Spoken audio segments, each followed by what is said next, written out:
In 1831, villages in the Bahamas were created by then Governor Sir James Carmichael Smith for the sole purpose of giving Africans bound by slavery a new life in freedom.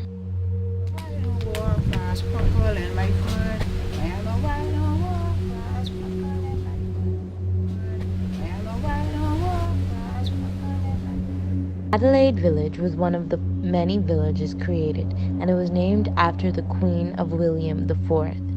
It was through these waters that Adelaide received its first residents. 157 would be slaves captured by the anti-slave trade ships of the British Royal Navy from the Portuguese vessel Rosa.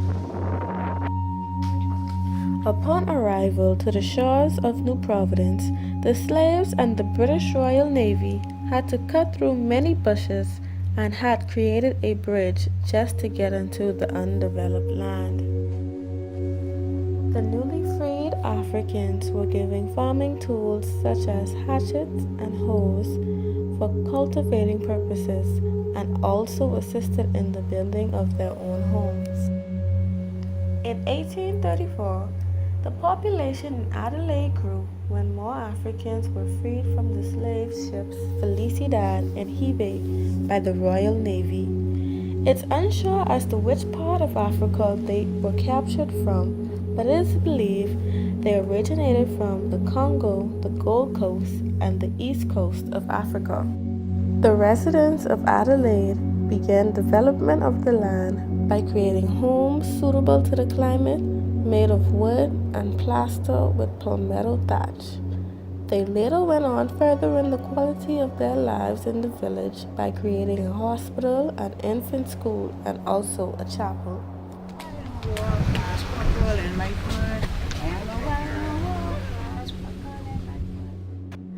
Over the many years, Adelaide has become a symbolism of hope, freedom, and togetherness.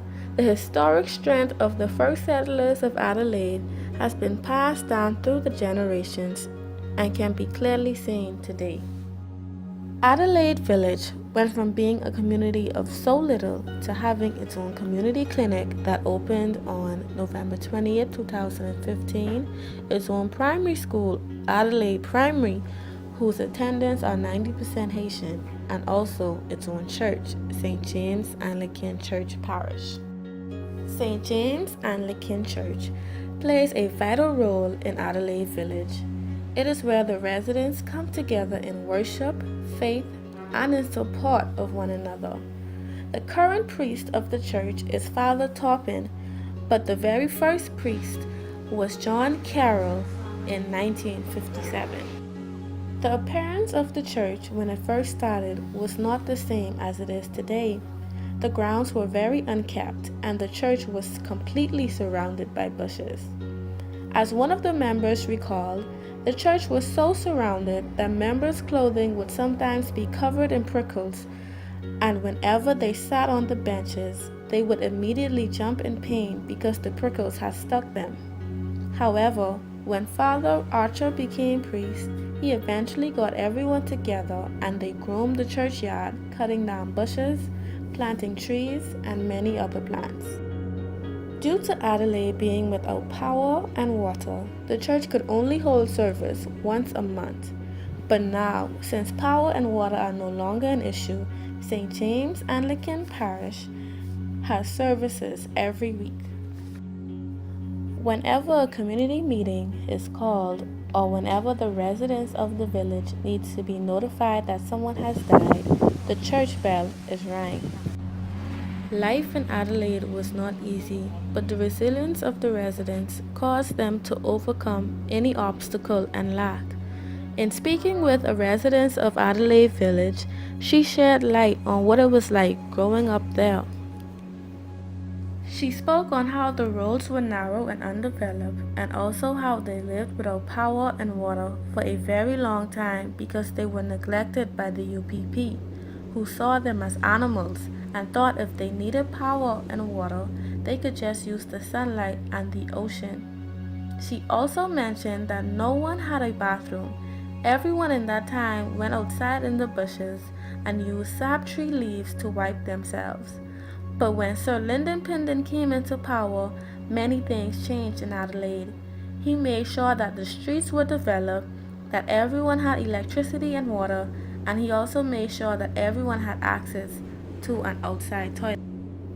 Even though the residents were looked down upon and neglected by the UPP, they made do with the little that they had and always shared with others in the community. We used to, like, if we get fish, we have to cook that right away. If we have a soda, in those days they had Coke, we go on the beach, we put it in the sand, we dig the sand close to the edge. We would put it there and we would mark the spot. Then we would go back and get it. They call. That's how we live. If we want to cook, if we get meat, we have to pre-boil that to cook the next day. But we grow like our pigeon peas, we grow corn, we grow okras, we grow cassava, we grow potato, and we grow berry, we grow yam, which I don't do. And we get that, we have our own chicken cook. Our cook, we could go in our chicken cook and stand up, get fresh egg every morning. But sometimes the snake used to beat you to the egg, they were going to eat up all the egg before you get there. And if anyone kill a goat or kill a pig, we share to the whole area. Everybody get a piece, but we have to pre-boil that if we want some the next day. And if we get conch, and we don't have anywhere to put the conch, we put the conch on the line and let it strip, and then it would dry, so we'll have conch. And if we want to do conch salad, we do conch right away. When we go fishing right up to the bank. And when we fish into the bank with our fish, we catch, we clean that, fry that, eat that. We cook in the yard, we didn't have no stove, we had like, we called the fire hearth. We had the cast iron stove, the cast iron baker. We had the toast wood before we go to school. We had to make sure the fire hearth was clean. We had to make sure all the pot is clean. We go to school, we have feet, wear shoes. We had one pair of shoes after church. And then we had to toast water before we go. We had to take 3 tubs of water. We had wash, rinse, and lather. The lather to wash, and then the one that rinse, and the lather so when you put a little blue water, so your clothes will come out sparkling white. We washed it up, taking soap. We didn't have this kind of washing powder. We bathed with like oil soap. And we used to carnation cream been around a long time. Carnation cream. So this is how we grow up. Morning. We grow up like, like we didn't miss nothing. We didn't miss nobody. We had fun. We used to pray for Christmas to come. That's the only time some people will remember us. She also took the time to point out how many of the trees served a purpose for the residents in her days. The silk cotton trees were used to make pillows and mattresses to sleep on, and the pods from the pod tree were used in Junkanoo as rattlers because of the sound they made when they were shook. Speaking of Junkanoo, the people of Adelaide often take the time to celebrate and enjoy each other's company in celebrations such as Junkanoo and Fish Fry. Adelaide is a tightly knit group of people who are protective of both their neighbors and their land. They sleep in the night. They watch the village in the night. No, anybody come here strange, they gonna ask you who you is, where you come from. If you can't give a name, they say move immediately.